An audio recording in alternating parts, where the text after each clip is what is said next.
இன்னைக்கு நம்ம என்ன பார்க்க போறோம்னா டிஃபரன்ஷியேஷன்ல வந்து trigonometry term with பவர்ஸோட வந்து எப்படி டிஃபரன்ஷியேட் பண்றதுன்னு பார்க்க போறோம்.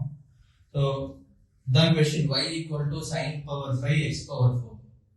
ஸோ இதுல வந்து இங்க 5 தான் பவர், அதுதான் நம்ம ஃபர்ஸ்ட் டிஃபரன்ஷியேட் பண்ண போறோம்.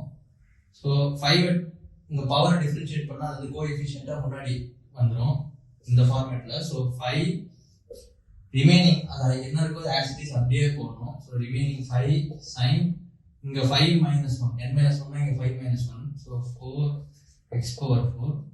ஸோ இங்க ஃபர்ஸ்ட் பவர் நம்ம டிஃபரன்ஷியேட் பண்ணி முடிச்சிட்டோம். Next trigonometry function. இந்த ட்ரிகோனோமெட்ரி வந்து sin ஃபங்க்ஷன்.